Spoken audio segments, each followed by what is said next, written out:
ನಮಸ್ತೆ ಟಿವಿ 20 ಕನ್ನಡ ವಾಹಿನಿಗೆ ಸ್ವಾಗತ. ಕೆಎಲ್ಇ ಸಂಸ್ಥೆಯ ಡಾಕ್ಟರ್ ಪ್ರಭಾಕರ್ ಕೋರೆ ಆಸ್ಪತ್ರೆ ಹಾಗೂ ವೈದ್ಯಕೀಯ ಸಂಶೋಧನಾ ಕೇಂದ್ರ ಆರೋಗ್ಯ ಕ್ಷೇತ್ರದಲ್ಲಿ ಆಗ್ತಾ ಇರುವ ಬದಲಾವಣೆಗಳಿಗೆ ಅನುಗುಣವಾಗಿ ತಂತ್ರಜ್ಞಾನವನ್ನು ಅಳವಡಿಸಿಕೊಳ್ಳಲು ಸದಾ ಒಂದು ಹೆಜ್ಜೆ ಮುಂದಿರುವ ಕೆಎಲ್ಇ ಸಂಸ್ಥೆಯ ಡಾಕ್ಟರ್ ಪ್ರಭಾಕರ್ ಕೋರೆ ಆಸ್ಪತ್ರೆ ಹಾಗೂ ವೈದ್ಯಕೀಯ ಸಂಶೋಧನಾ ಕೇಂದ್ರವು ಈಗ ಪರಿಸರ ಸಂರಕ್ಷಣೆಯಲ್ಲಿ ಮಹತ್ತರ ಪಾತ್ರ ವಹಿಸಲು ಸಿದ್ಧವಾಗಿ ನಿಂತಿದೆ ಅಂತ ಕರ್ನಲ್ ದಯಾನಂದ ಹೇಳಿದ್ದಾರೆ. ಮಂಗಳವಾರ ಬೆಳಗಾವಿಯಲ್ಲಿ ಸುದ್ದಿಗೋಷ್ಠಿಯಲ್ಲಿ ಮಾತನಾಡಿದ್ರು. ಡಿಜಿಟಲ್ ರೂಪಾಂತರಗೊಂಡು ಸಂಪೂರ್ಣವಾಗಿ ಕಾಗದರಹಿತ ಪೇಪರ್ಲೆಸ್ ಆಸ್ಪತ್ರೆಯಾಗಿ ಮಾರ್ಪಟ್ಟಿದೆ. ಕರ್ನಾಟಕದಲ್ಲಿಯೇ ಕಾಗದರಹಿತ ಪ್ರಥಮ ಆಸ್ಪತ್ರೆಯಾಗಿ ಗುರುತಿಸಿಕೊಂಡು ಮತ್ತೊಂದು ಮೈಲಿಗಲ್ಲು ನೆಟ್ಟಿದೆ ಎಂದಿದ್ದಾರೆ. ಮುಂಬೈ ಮೂಲದ ಪ್ರೆಸ್ಕೋ ಪೇಪರ್ಲೆಸ್ ಸೊಲ್ಯೂಷನ್ಸ್ ಕಂಪನಿಯ ಸಹಕಾರದಿಂದ ರಾಜ್ಯದ ಪ್ರಥಮ ಸಂಪೂರ್ಣ ಕಾಗದರಹಿತ ಆಸ್ಪತ್ರೆಯಾಗಿದೆ. ಕೆಎಲ್ಇ ಸಂಸ್ಥೆಯ ಕಾರ್ಯಾಧ್ಯಕ್ಷರು ಆದ ಡಾಕ್ಟರ್ ಪ್ರಭಾಕರ್ ಕೋರೆ, ನಿರ್ದೇಶಕರು ಆದ ಅಮಿತ್ ಕೋರೆ ಹಾಗೂ ವೈದ್ಯಕೀಯ ನಿರ್ದೇಶಕರು ಆದ ಡಾಕ್ಟರ್ ಎಂ ದಯಾನಂದ್ ಅವರ ದೂರದೃಷ್ಟಿ ಫಲವಾಗಿ ನಾವೀನ್ಯತೆ ಹಾಗೂ ರೋಗಿಗಳ ಹಾರೈಕೆ ಹಾಗೂ ಗುಣಮಟ್ಟದ ಆರೋಗ್ಯ ಸೇವೆಗೆ ಸದಾ ಕಾರ್ಯ ಪ್ರವೃತ್ತವಾಗಿದೆ ಎಂದಿದ್ದಾರೆ. ಶಿಕ್ಷಣ, ಆರೋಗ್ಯ, ಕೃಷಿ ಸಂಶೋಧನೆಯಲ್ಲಿ ತೊಡಗಿಕೊಂಡಿರುವ ಕೆಎಲ್ಇ ಸಂಸ್ಥೆಯು ಶತಮಾನವನ್ನ ಪೂರೈಸಿ ಶ್ರೀಮಂತ ಪರಂಪರೆಯಲ್ಲಿ ಮುನ್ನಡೆಯುತ್ತಾ ಇದೆ. ಅತ್ಯಾಧುನಿಕ ತಂತ್ರಜ್ಞಾನವನ್ನು ಅಳವಡಿಸಿಕೊಳ್ಳುವಲ್ಲಿ ಸದಾ ಮುಂಚೂಣಿಯಲ್ಲಿ ಇರುವ ಆಸ್ಪತ್ರೆಯು 1200 ಹಾಸಿಗೆಗಳನ್ನು ಹೊಂದಿದ್ದು ಸಂಪೂರ್ಣ ಕಾಗದರಹಿತವಾಗಿ ಆರೋಗ್ಯ ಸೇವೆ ನೀಡುವುದು ಅತ್ಯಂತ ಸಂಕೀರ್ಣ ಕಾರ್ಯ ಆದರೂ ಕೂಡ ಡಾಕ್ಟರ್ ಪ್ರಭಾಕರ್ ಕೋರೆ ಹಾಗೂ ಅಮಿತ್ ಕೋರೆ ಅವರ ದೂರದೃಷ್ಟಿಯ ಫಲವಾಗಿ ಇದು ಸಾಧ್ಯವಾಗಿದೆ ಎಂದಿದ್ದಾರೆ. ಸಂಸ್ಥೆಯಲ್ಲಿ ನಾವು ಮಾಡ್ತಾ ಇರೋದು ಏನಂತಂದ್ರೆ IT ಅಡಾಪ್ಷನ್, ಈ ತಂತ್ರಜ್ಞಾನ ಅಡಾಪ್ಷನ್ ಮಾಡಿ ನಮ್ಮ ಹೆಲ್ತ್ ಕೇರ್ ಆರೋಗ್ಯ ಹೆಂಗೆ ಹಾಸ್ಪಿಟಲ್ಸಲ್ಲಿ ಹೆಂಗೆ ನಾವು ಇನ್ನೂ ಇಂಪ್ರೂವ್ ಮಾಡ್ಬೋದು, ಎಫಿಷಿಯನ್ಸಿ ತರ್ಬೋದು, ಆ್ಯಕ್ಯುರಸಿ ತರ್ಬೋದು ಮತ್ತು ಎಫೆಕ್ಟಿವ್ನೆಸ್ ತರ್ಬೋದು ಪ್ರಕಾರ ನಾವು ಮಾಡ್ತಾ ಇದ್ದೀವಿ. ಅದರಲ್ಲಿ ನಮ್ಮ ಜೊತೆಯಲ್ಲಿ ಪ್ರೆಸ್ಕೋ ಸೊಲ್ಯೂಷನ್ಸ್ ಅಂತ ನಮ್ಮ ಮುಂಬೈ ಬೇಸ್ಡ್ ನಮ್ಮ CEO ಅವರು ಇದ್ದಾರೆ, ಇಲ್ಲಿ ವಿಕ್ರಮ್ ತೋತ್ರೆ ಅವರು ಇದ್ದಾರೆ. ನಮ್ಮ ದೇಶದಲ್ಲಿ ಒಂದು ಮೂರು ಕಡೆ ಇದು ಈ ಥರ ಮಾಡಿದ್ದಾರೆ ಆಸ್ಪತ್ರೆಯಲ್ಲಿ.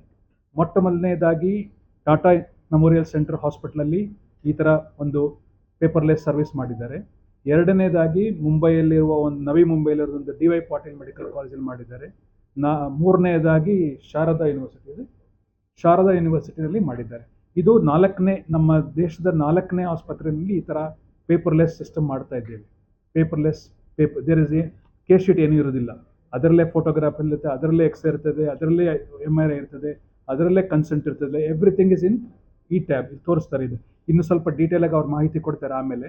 ಇದರ ಪ್ರಕಾರ ನಾವು ಮಾಡೋದು, ಇದರಿಂದ ಏನು ಅಡ್ವಾಂಟೇಜಸ್ ಅಂದರೆ, ಒಂದು ಎಫಿಷಿಯನ್ಸಿ ಇನ್ಕ್ರೀಸ್ ಆಗ್ತದೆ, 2 ತಪ್ಪುಗಳು ಕಡಿಮೆ ಆಗುತ್ತೆ, 3ನೇದು ಪೇಷಂಟ್ ಬಂದ ತಕ್ಷಣ ನಮ್ದು ಅದ್ರ ಫೋಟೋಗ್ರಾಫ್ ಇರ್ತದೆ ಅದರಲ್ಲಿ. ಸೊ ಇದೆಲ್ಲ ಅಡ್ವಾಂಟೇಜು ಇರೋದ್ರಿಂದ ನಾವು ಇದು ನಮ್ಮ ಸಂಸ್ಥೆ ಇದು ಅಡಾಪ್ಟ್ ಮಾಡಿದೆ. ಇದು ಇದರ ಅಡ್ವಾಂಟೇಜಸ್ ಬಹಳ ಇದೆ. ನಾನು ಹೇಳಿದ ಪ್ರಕಾರ ಮೇಯ್ನ್ ನಮಗೇನಂತಂದರೆ, ನಾವು ಪರಿಸರದಲ್ಲಿ ಎಫೆಕ್ಟ್ ಆಗ್ತದೆ, ಎನ್ವಿರಾನ್ಮೆಂಟಲ್ಲಿ ಏನು ಎಫೆಕ್ಟ್ ಆಗ್ತಾ ಇದೆ. ಈಗ ನಮ್ಮ ಪ್ರತಿ ವರ್ಷ ನಮಗೆ 60,000 ಪೇಷಂಟ್ ನಾವು ಇನ್ಪೇಷಂಟ್ ನಾವು ನೋಡ್ತೇವೆ. ಹಾಗಂದ್ರೆ ಸುಮಾರು 12.5 ಮಿಲಿಯನ್ ಪೇಜಸ್ ನಾವು ಪೇಪರ್ ಖರ್ಚು ಮಾಡಬೇಕಾಗ್ತದೆ. ಇದರಿಂದ ನಾನು ಅಷ್ಟು ಅವಾಯ್ಡ್ ಮಾಡಬೇಕು. ಅದು ಅವಾಯ್ಡ್ ಮಾಡಬೇಕಂದ್ರೆ ಸುಮಾರು 1,000 ರಿಂದ 1,200 ಟ್ರೀಸ್, ಮರ ಗಿಡಗಳು ನಾವು ಪರಿಸರದಲ್ಲಿ ಉಳಿಸೋಕ್ಕೆ ಎಫೆಕ್ಟಿವ್ ಆಗ್ತದೆ. ಸೊ ಒಂದು ಹಾಸ್ಪಿಟಲ್ ಎಫೆಕ್ಟಿವ್ನೆಸ್ಸು, ಎಫಿಷಿಯನ್ಸಿ ಇಂಪ್ರೂವ್ ಮಾಡ್ತೇವೆ. ಎರಡನೇದು ಪರಿಸರ ಕನ್ಸರ್ನ್.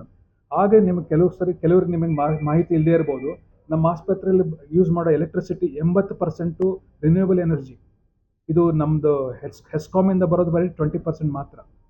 80% ನಾವು ಬೇರೆ ಕಡೆಯಿಂದ ವೀಲಿಂಗ್ ಸಿಸ್ಟಮ್ ಅಂತ ಮಾಡಿದ್ದೀವಿ. ಅದರಲ್ಲಿ ನಾವು 80% ನಾವು ಖರೀದಿ ಮಾಡ್ತಿರೋದು ರಿನ್ಯೂಯಬಲ್ ಎನರ್ಜಿ. ಸೊ ಅದರ ಪ್ರಕಾರ ನಾವು ಇನ್ನೊಂದು ಸ್ಟೆಪ್ ನಾವೇನು ಮಾಡ್ತಿದ್ದೀವಿ, ಇದು ಪೇಪರ್ಲೆಸ್ ಹಾಸ್ಪಿಟಲ್ ಮಾಡ್ತಾ ಇದ್ದೇವೆ. ನಮ್ಮ ಬಹಳ ಒಂದು ಹೆಮ್ಮೆಯ ವಿಷಯ ಏನಂತಂದರೆ, ನಮ್ಮ ಆಸ್ಪತ್ರೆ ಕರ್ನಾಟಕದಲ್ಲೇ ಮೊದಲನೇ ಆಸ್ಪತ್ರೆ ಪೇಪರ್ಲೆಸ್ ಆಗಿ ಮಾಡ್ತಾ ಇರೋದು ನಾವೀಗ. ಸೊ ಇದರಿಂದ ಇನ್ನೂ ಕೆಲವೆಲ್ಲ ನಮ್ಮದು ಸ್ಟಾಫಿಗೆ ಬರೆಯೋದು ಮತ್ತು ಕಂಟಿನ್ಯೂಸ್ ಆಗಿ ಮತ್ತು ರಿಪೀಟೆಡ್ ಆಗಿ ಡಾಕ್ಯುಮೆಂಟೇಷನ್ ಮಾಡೋದು ಕಡಿಮೆ ಆಗ್ತದೆ. ಒಂದ್ಸರಿ ನೀವು ಡಾಕ್ಯುಮೆಂಟ್ ಮಾಡಿದ್ರೆ it is available across the hospital. ಯಾರು ಬೇಕಾದ್ರೆ ನೋಡಿ, ಒಂದ್ಸರಿ ನಾವು ಪೇಷಂಟ್ ಹೆಸರು, ಪೇಷಂಟ್ ನಂಬರ್ ಬಂದ ತಕ್ಷಣ ನಮ್ಮ ಆಸ್ಪತ್ರೆಯಲ್ಲಿ ಎಮರ್ಜೆನ್ಸಿನಲ್ಲಿ ನೋಡ್ಬೋದು, ಆಪರೇಷನ್ ಥಿಯೇಟ್ರಲ್ಲಿ ನೋಡ್ಬೋದು, ವಾರ್ಡಲ್ಲಿ ನೋಡ್ಬೋದು, OPDನಲ್ಲಿ ಡಾಕ್ಟರ್ ಕೂತ್ಕೊಂಡು ನೋಡ್ಬೋದು. ಈ ಥರ ಅಡ್ವಾಂಟೇಜ್ ಇದೆ. ಒಂದು ಸರಿ ಬರೆದ್ಬಿಟ್ರೆ ಆಯಿತು. ಆಮೇಲೆ ಇದು stored in the cloud storage. Amazon ಇವತ್ತು ಕ್ಲೌಡ್ ಸ್ಟೋರೇಜ್ ಇದೆ. ಅದರಲ್ಲಿ ಕ್ಲೌಡ್ ಸ್ಟೋರೇಜ್ ಅಡ್ವಾಂಟೇಜ್ ಇದೆ ಅಂದರೆ, it's got 3 levels of security. ನಾವು ಯಾಕೆ IT ಯೂಸ್ ಮಾಡೋಕ್ಕೆ ಹೆದರ್ತೀವಿ ಅಂದರೆ, ಕಾನ್ಫಿಡೆನ್ಷಿಯಾಲಿಟಿ ಇರೋದಿಲ್ಲ. ಸೊ ಇದರಲ್ಲಿ ಅಡ್ವಾಂಟೇಜಸ್ ಏನಂತಂದರೆ, ಇವು ಕ್ಲೌಡ್ ಸ್ಟೋರೇಜಲ್ಲಿ ಅಡ್ವಾಂಟೇಜ್ ಏನಂದರೆ international level 3 level of security ಇದೆ. ಸೊ ಅದಕ್ಕೆ ನಾವು ಯೂಶ್ವಲಾಗಿ IT ಉಪಯೋಗಿಸೋಕ್ಕಿಂತ 3 ಪಟ್ಟು ಸೆಕ್ಯೂರಿಟಿ ಹೆಚ್ಚಿಗೆ ಇರ್ತದೆ. ಸೊ ಪೇಷಂಟ್ ಡಾಟಾ ಲಾಸ್ ಮಾಡೋದು ಅಥವಾ ಓಪನ್ ಅಪ್ ಆಗೋದು ಬೇರೆಯವರಿಗೆ ಕಡಿಮೆ ಇರ್ತದೆ. ಸೊ ಅದೊಂದು ಇನ್ನೊಂದು ಅಡ್ವಾಂಟೇಜ್. ಅಂಡು ನಾವು ಕೇಸ್ ಶೀಟ್ ಫಿಸಿಕಲ್ ಆಗಿಟ್ಟರೆ ಒಂದು 7 ವರ್ಷ ಆಯಿತು 8 ವರ್ಷ ಆಯಿತು ನಾವು ಹುಡುಕಿ ತೆಗಿಬೇಕಾಗ್ತದೆ ಪೇಪರಲ್ಲಿ.